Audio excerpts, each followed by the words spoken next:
BJP শাসিত বিভিন্ন রাজ্যে বাংলা ভাষীদের ওপর নির্যাতনের প্রতিবাদে রবিবার ইসলামপুরে বিক্ষোভ মিছিল মহিলা তৃণমূল নেতৃত্বের। এদিন ইসলামপুর ব্লক ও মহিলা তৃণমূল নেতৃত্বের উদ্যোগে আয়োজিত এই বিক্ষোভ মিছিল ইসলামপুর বাস টার্মিনাস থেকে শুরু হয়ে বিভিন্ন এলাকা পরিক্রমা করে। এদিনের সমাবেশে কেন্দ্রের বিজেপি সরকারের বিরুদ্ধে ক্ষোভ উগরে দেন বিক্ষোভকারীরা। দলের জেলা সভাপতি কানাইয়ালাল আগরওয়াল, ব্লক মহিলা সভানেত্রী নার্গিস বেগম সহ অন্যান্যরা উপস্থিত ছিলেন। এদিন আসন্ন রক্তদান শিবিরকে কেন্দ্র করে প্রবন্ধ প্রতিযোগিতার আয়োজন করল উত্তর দিনাজপুর জেলার পাঞ্জিপাড়ার এক স্বেচ্ছাসেবী সংস্থা। এদিন পাঞ্জিপাড়া এলাহি বক্স হাই স্কুলে আয়োজিত এই অনুষ্ঠানে ইংরেজি ও উর্দু ভাষায় প্রবন্ধ লেখার প্রতিযোগিতা হয়। অনূর্ধ্ব 10 এবং অনূর্ধ্ব 20 এই দুটি বিভাগে স্থানীয়দের পাশাপাশি পার্শ্ববর্তী বিহার রাজ্যের ছেলেমেয়েরাও অংশ নেয়।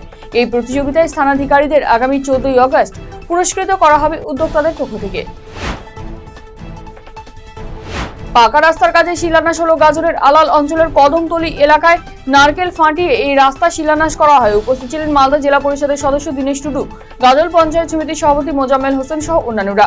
প্রায় 5 কোটি টাকা বরাদ্দে 9 কিলোমিটার রাস্তা তৈরি করা হবে। গাজল ব্লকের আলাল গ্রাম পঞ্চায়েতের অধীন NH 81 জাতীয় সড়কের কদমতলী থেকে দেওয়ানি ভায়া জোরগাছি পর্যন্ত রাস্তা নির্মাণ করা হবে। এই রাস্তা নির্মিত হলে প্রচুর মানুষ উপকৃত হবে।